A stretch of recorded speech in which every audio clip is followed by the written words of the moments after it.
And what really inspires me about your story is that I think a lot of people have great ideas, like I'm sure we've all had moments in life where we're like, man, there really isn't something for insert whatever, but very few people actually have the idea and then act upon it. So when you were in that moment and you were realizing that you needed to create this product for yourself and people like yourself, how did that actually come to fruition? Like, how did you actually get that very first prototype out there? Did you leave your job right away, or did it take a while before you made that leap to becoming full-time?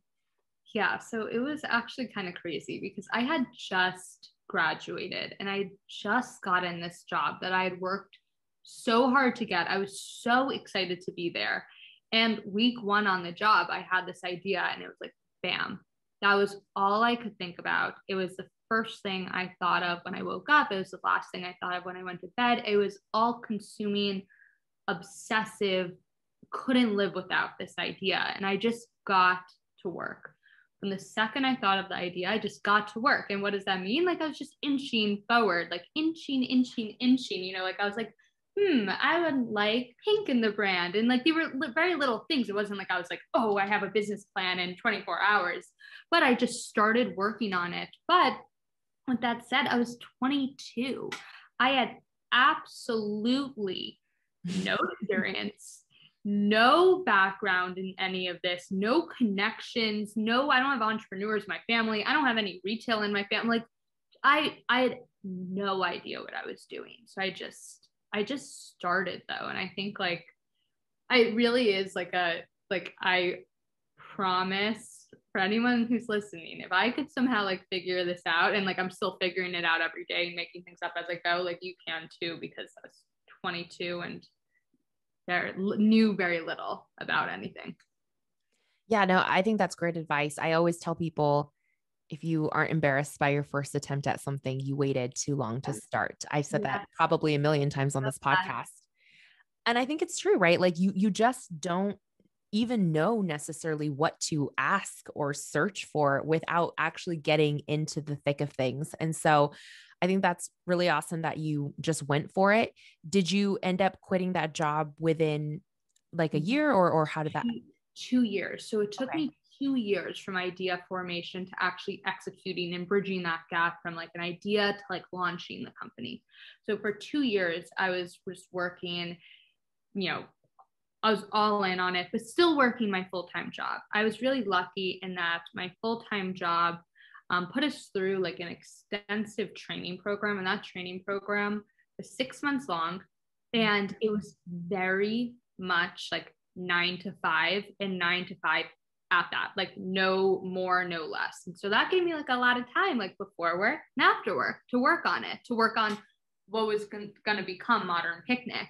And so, yeah, I did the two at the same time for 2 years. And then once we were getting ready to launch Modern Picnic, a couple months before doing that, I left my job, which is definitely very bittersweet because, again, like I loved my job. I loved what I was doing. And it was so, so safe. Like I knew I had a very clear trajectory in that if I did the time and I put in the work, I could rise to ranks within this corporate ladder to go do something and start something that didn't exist. The idea of a chic lunchbox, there's no such thing when we started. So it was a little crazy, but like I knew in my gut of guts that like this was something I had to do and had to try at least.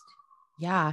And I want to pull out something that you just said, which I think sometimes people believe that the only way to make that leap from employee to entrepreneur is if you hate your job, right? We're always sold this like, oh, you're miserable, you're in your cubicle. But I think that even though that was more similar to my story, your story of actually loving your job and still taking that leap of faith to start your own company, I think that story needs to be celebrated and heard more too, because I want our listeners to know, if you're hearing this today and you're listening to Allie's story, that you don't need to wait for something terrible to happen to be a catalyst for changing your career, changing your life. Like you can create something, you can go after a dream of yours, even if where you're currently at is a good place. Totally.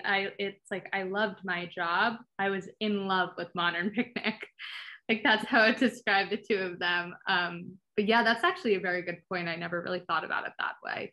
But Yeah. there is kind of like that narrative now that like, yeah, if you're miserable, like just like drop everything and start something radical and new. I think there's also, it's important, like you can be like an entrepreneur, like you can be an entrepreneur within a company that you work for. You don't have to go out and start your own. You can start new initiatives, new clubs, new department, you know, like start things where you are and see if you kind of like that first before making that leap. I love that. Yes, there's so many paths, so many ways to be innovative within your career. And it doesn't have to look like anyone else's path, which is what I love about, being a leader and getting to be a creator.